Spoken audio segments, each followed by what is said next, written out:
So on Thursday night, I had the privilege of being in conversation at the public library with Masha Gessen, the brilliant Russian-American journalist and author who, in the pages of The New Yorker and 11 books, has warned us for years about the, about the danger of Vladimir Putin and the threat of autocracy in the United States. Coming 2 nights after the election, the title of Gessen's talk was The Politics of Hope. And they reflected on this moment in our country, in Israel, and in Russia. They talked about what it looks like to live responsibly on the inside of an unjust or even genocidal regime, the ethics of leaving such a place, the perspective of exile, the discipline of hope. My job was to follow the talk with questions and conversation about the issues that they raised. Honestly, I didn't feel like I did a very good job. I tried, but my questions weren't as crisp or as sharp as I wished them to be. And later that night, in the middle of the night, I woke up frustrated with myself, hearing so clearly all the questions I wished I had asked, able to see in the middle of the night what I couldn't see in the moment, and wishing deeply that I could do it all over again. Perhaps you've had an experience like this. It's what we call learning. The part about waking up in the middle of the night, frustrated, the suffering of it may not be necessary to the process of learning, and I wish I could tell you that that was an isolated experience in my life. But the part about understanding things after the fact that we didn't understand before, that's growth. That's learning. And it is the best thing we've got. Tessa and Gabe, you both brought us into a process of learning today that we call Torah study or drisha. You both looked inside of this very ancient text, a text that you both pointed out has content that is strange or remote or even offensive to us today. But you went looking into this old text for lessons that we need now about the ethics of sacrifice and the value of human life.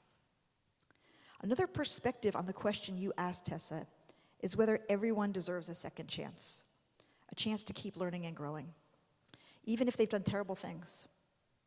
Note that in many states in our society today, the Abraham who appears in the Midrash you cited, Gabe, would likely receive the death penalty. A man who hears a voice telling him to bring his son to a mountaintop, tie him up and slit his throat, and then does it, would at least have life in prison without parole and very possibly be executed. But in the Torah text, Abraham is given a second chance with the ram and the angel that stops his hand. And of course, as you note, Gabe, the story has been an invitation to learning not only that your uncle wrote a book about and some of the best minds of history have grappled with, but even more than the invitation to learning that the Akedah has been for the generations who follow, the Akedah is the culmination of learning for its own generation and those that preceded it. For however we read into the psychology and theology and ethics of Abraham's actions, we know that the story itself serves an important function. Rabbi Jonathan Sachs tells us, we know from Tanakh, the Hebrew Bible, and independent evidence that the willingness to offer up your child as a sacrifice was not rare in the ancient world. You mentioned this, Gabe, but it was actually not rare at all. It was commonplace. Tanakh mentions that Mesha, king of Moab, did so, and there's archaeological evidence, the bones of thousands of young children, that child sacrifice was widespread in the area. The Akedah is at most basic, a line drawn against child sacrifice. From the terrible experience of nearly sacrificing his own child, Abraham learns that the God he serves does not seek or permit child sacrifice, and the religion he is founding will ban it. We can see societal learning represented in the text itself, and this is parallel to God's own learning, as you describe it, Tessa, about which lives are worthy of destruction or about the advisability of ever destroying human life at all. And this is similar to the growth you trace between the Torah's approach to the death penalty and the rabbi's approach.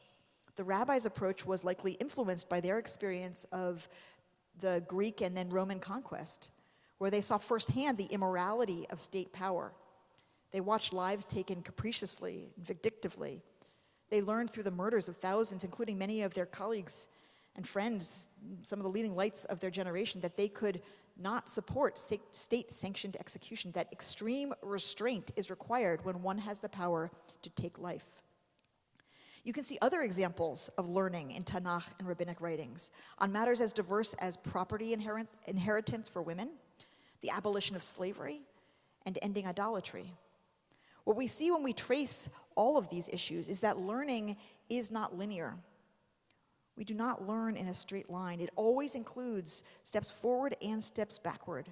The daughters of Zelophehad, for example, argue for and win the right to inherit property for women. But then later, that right is limited. Immediately after we're liberated from slavery in Egypt, we receive laws about how to treat our slaves, assuming that we will continue to enslave people. Eventually, the Exodus story does move us and the world toward abolition, but it wasn't for thousands of years. We meet and pledge our loyalty to the one invisible God at Mount Sinai, and then in the very next parsha, we build the golden calf. We do eventually make our way to women's property rights and abolition and monotheism, but just not in a straightforward line. Even the prohibition on child sacrifice saw regression in the examples of two of Tanakh's most wicked kings, Ahaz and Manasseh, who introduced the practice into Judah for which they were condemned by the prophet Jeremiah.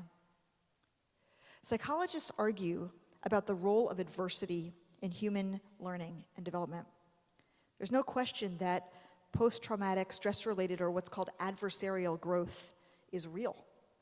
Some psychologists observe among survivors of stress and even trauma a strengthened sense of self, as manifested in self-integration and an enhanced ability to face further adversity.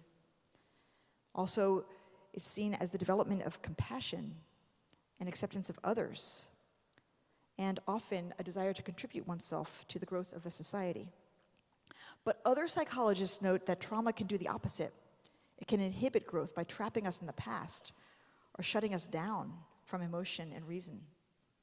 It can actually serve as a barrier, physiologically and psychologically, to learning. We are in a time of adversity, and for some, trauma. We're in the third year of a global pandemic and a period of economic instability. And whatever the outcome of this election, the autocratic threat to democracy in our generation is not over. Though election deniers did less well than expected in the midterms, they won at least 10 Senate seats and at least 8 governorships, and at least 4 became secretaries of state. The chances that an election denier will be a candidate for president in 2024 is extremely high. It has now been 7 years since this threat appeared on the national stage, including the blaming of scapegoats, lies, undermining of democratic institutions, and the stoking of deep divisions in our country. But the question is, what are we learning? Given that this phenomenon is not new anymore, given that we've had 7 years to observe it, we should be learning.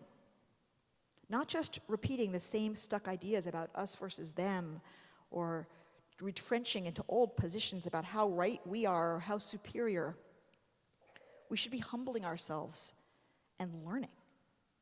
On Tuesday night, we learned surprising things about the electorate's perspective on abortion rights in unexpected states. We learned about Generation Z's desire to vote and how they vote. But we still have not learned what we need to know to bring this country together. We still have not learned what we need to know to preserve and renew democracy. Last Wednesday was the anniversary of Kristallnacht, the night of broken glass, the night in 1938 of coordinated attacks on Jews throughout Germany and its conquered lands. That night, 30,000 Jewish men were rounded up and taken to concentration camps in the first mass arrest of Jews of what became the Holocaust. I raise this not to compare this moment to that moment or to warn that's where we're headed. That is not what I think is happening.